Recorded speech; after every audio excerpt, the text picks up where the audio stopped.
The morning fog rolls in differently when you live in the hills. Julian Westbrook stood on his terrace overlooking the Silicon Valley sprawl below, coffee cup warming his hands as the sun tried to break through the gray. At 42, he had everything the tech world promised. A mansion perched on privilege, a company worth billions, and enough zeros in his bank account to make mathematicians jealous. Yet standing there, he felt like an empty server farm, all processing power and no purpose. The sound of pruning shears broke his thoughts. Someone was working in his rose garden, the one his late mother had planted before cancer took her 3 years ago. He had hired a gardening service to maintain it, unable to touch it himself, unwilling to let it die. Moving closer to the window, he watched the new gardener work. The agency had sent someone last week after the previous team quit, citing the commute. This woman moved through the roses with unusual care, speaking softly to the plants as she trimmed dead blooms. Then he heard it. The words floated up through the morning air, clear and melodic. Greek. But not the modern Greek he had heard on vacation in Santorini. This was something else entirely. Something that made the hair on his arms stand up. Ta rhoda philetin alithian, she said gently, running her fingers along a red bloom. Ancient Greek. He was certain of it. Julian had studied classical languages at Stanford before switching to computer science, maintaining just enough knowledge to recognize the real thing when he heard it. Who was this woman? Grabbing his phone, he pulled up the service contract. Lucia Torres, age 38, from a small town near Fresno. High school diploma. 10 years of gardening experience. References checked. Nothing in her file suggested she could speak a dead language with the fluency of an Oxford professor. Curiosity pulled him outside. "Good morning," he called out, trying to sound casual as he approached the garden. Lucia turned, startled, nearly dropping her pruning shears. She was smaller than he had realized from the window, with dark hair pulled back in a practical bun, wearing work gloves that had seen better seasons. But her eyes, those caught him off guard. They held depth, the kind that came from reading too much or surviving too much. "Mr. Westbrook," she said, her accent subtle but present. "I hope I did not wake you. I start early to avoid the heat." "You didn't," he assured her. "I was just admiring your work. The roses look better than they have in months." She smiled, a small, genuine expression that transformed her tired features. They needed someone to listen to them. Listen? He stepped closer. "Do you always talk to plants?" "Only when they have stories to tell," she replied, turning back to her work. He watched her for a moment, calculating his next move. "I could not help but notice you were speaking Greek earlier." Her hands stilled. "The shears remained open, frozen mid-cut, was I?" she asked softly, not meeting his eyes. "Ancient Greek, specifically." He pressed gently. "Ta rhoda philetin alithian. The roses love truth. That is what you said, is it not?" Lucia slowly closed the shears and straightened, finally looking at him directly. In that moment, he saw something shift in her posture, a guardedness that had not been there before. "You know the old language," she stated. "Not a question." "A little," he admitted. "I studied it years ago, though I have forgotten most of it." "But you speak it like someone who lived it." She let out a breath that might have been a laugh or a sigh. "Languages are like gardens, Mr. Westbrook. They require constant care or they die." "Where did you learn it?" "The same place I learned that roses respond better to kindness than chemicals." She deflected, kneeling back down to her work. But Julian was not a billionaire by accident. He had built his empire on pattern recognition, on seeing connections others missed. And here was a pattern that made no sense. A gardener who spoke ancient Greek, who moved with a grace that suggested education, who looked at his mother's roses with the reverence of someone who understood loss. Over the following days, he found excuses to be near the garden during her working hours. He brought papers to the terrace, took calls outside, even started drinking his morning coffee on the stone bench near the fountain. And the more he observed, the more inconsistencies he noticed. The way she held her tablet when checking plant species, like someone used to reading academic texts, the classical music that played from her phone. Not pop or rock, but Bach and Vivaldi. The book she read during her lunch break sitting under the oak tree, its cover showing Greek letters. One afternoon, he approached with 2 glasses of iced tea. "You looked thirsty," he offered, extending one toward her. Lucia hesitated before accepting, wiping her dirt-streaked hands on her jeans. "Thank you." They sat in silence for a moment, listening to the fountain's gentle splash. My mother planted these roses, Julian said finally. Each one represents a memory. That yellow one there, that is from my college graduation. The white ones near the wall, those are from her wedding anniversary. Lucia listened, her attention complete. I could not touch them after she died, he continued, but I could not let them die either. They are all I have left of her stories. Stories survive when we tend them, Lucia said quietly, whether they grow in earth or in memory. The simplicity of her words hit him harder than any business presentation ever had. This woman, whoever she really was, understood grief in a way most people never would. Will you tell me your story? He asked. She looked at him for a long moment, something vulnerable and guarded warring in her expression.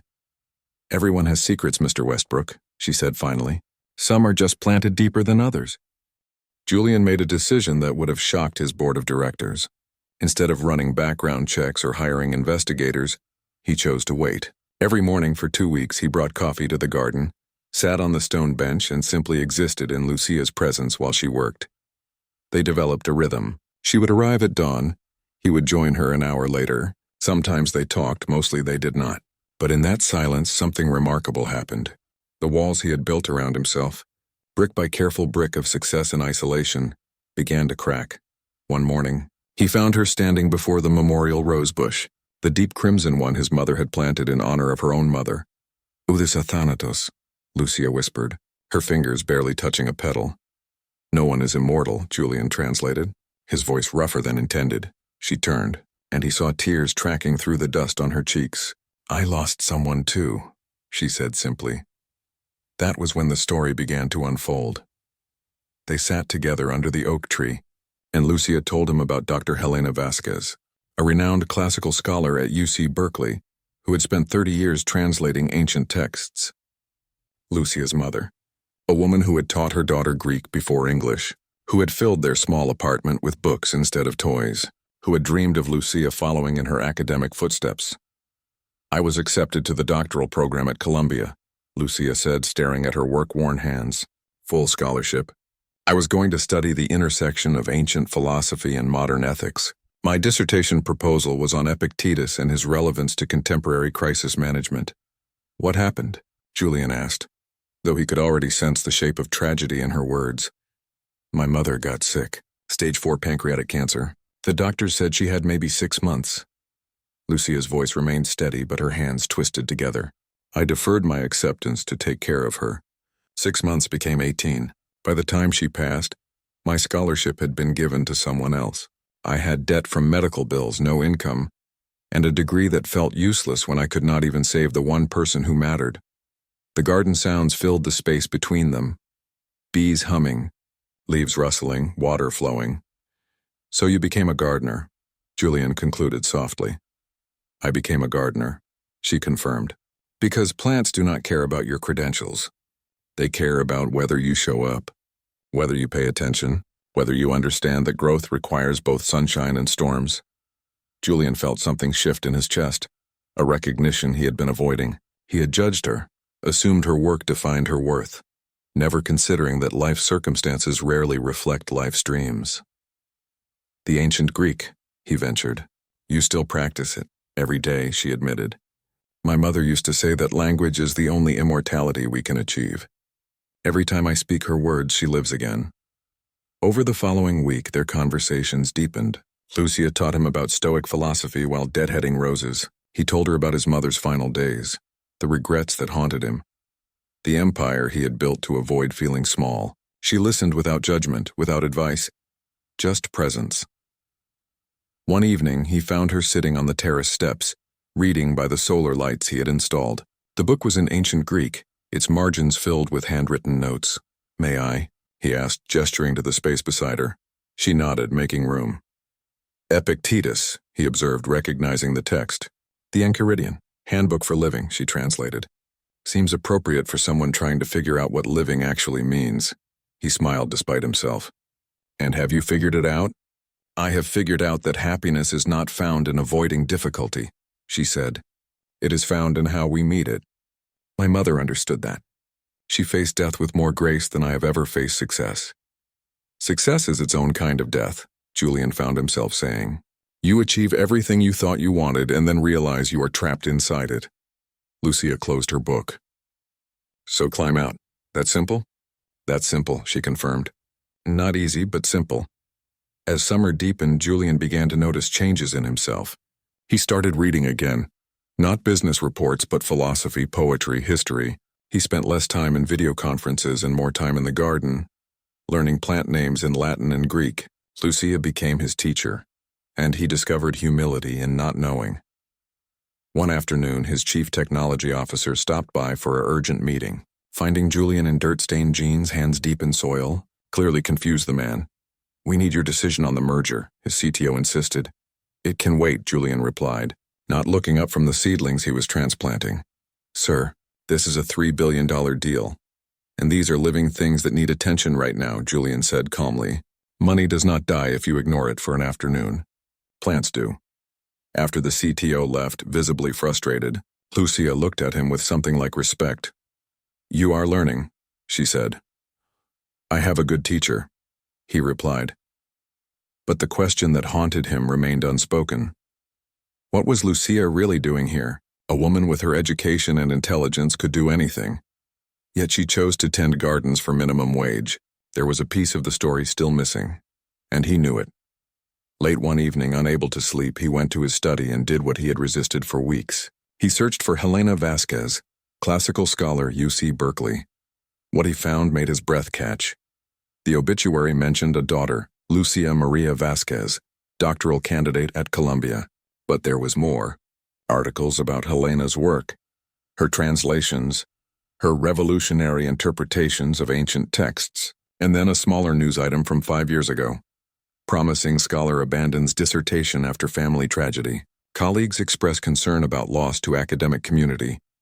But it was the photograph that stopped him. Helena Vasquez 3 years before her death, standing in her office surrounded by books. And behind her, visible on the wall, a framed document. A doctorate diploma. Not Helena's, Lucia's, she had finished it. Somehow, between caring for her dying mother and working 3 jobs to pay medical bills, Lucia had completed her doctorate in classical philosophy. Dr. Lucia Vasquez. The gardener was a doctor. Julian did not sleep that night. He sat in his study surrounded by the pieces of Lucia's story, feeling the weight of his assumptions collapse around him. Every casual conversation, every moment he had thought himself generous for treating her with basic respect, now felt like an indictment. Dawn found him in the garden before Lucia arrived. When she came through the gate carrying her tools and that perpetual calm, he was waiting. Dr. Vasquez, he said quietly.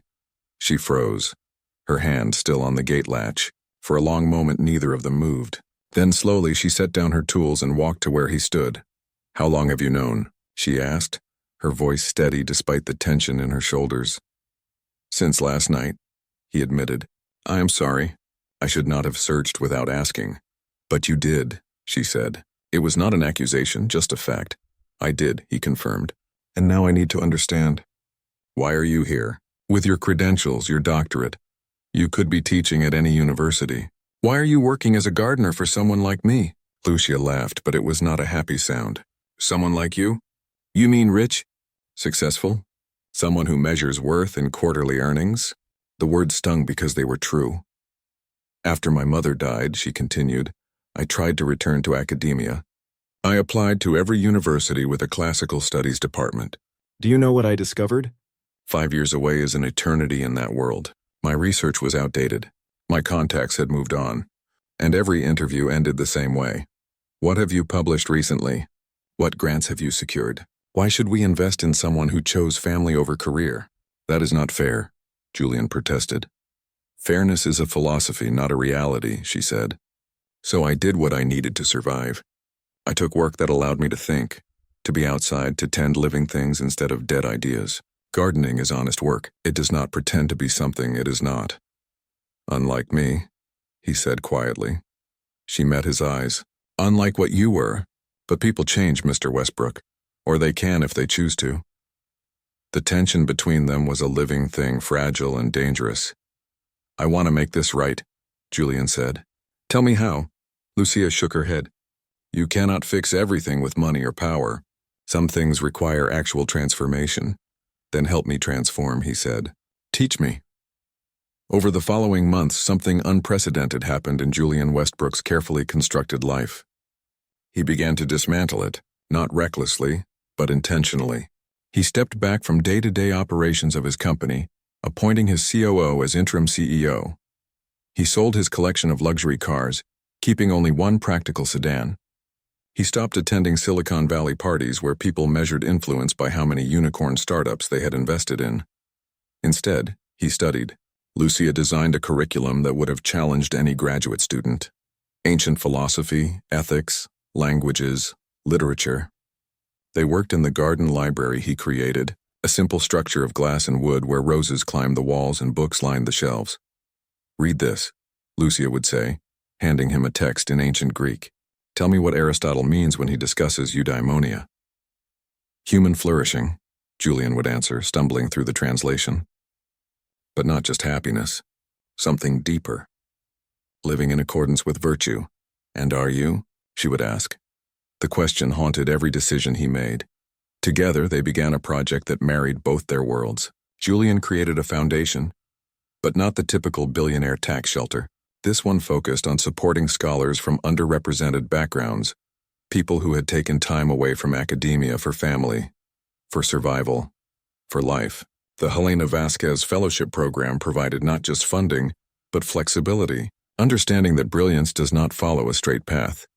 Lucia became the academic director, her title officially recognizing her credentials. Watching her work, seeing her light up while mentoring other scholars who had been overlooked, Julian understood what he had been missing all along.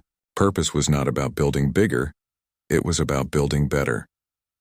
One evening, a year after that first morning in the garden, they stood together looking at the roses.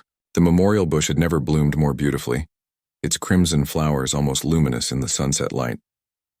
My mother would have liked you, Lucia said softly. She always said the measure of a person was not what they achieved, but what they learned from failure.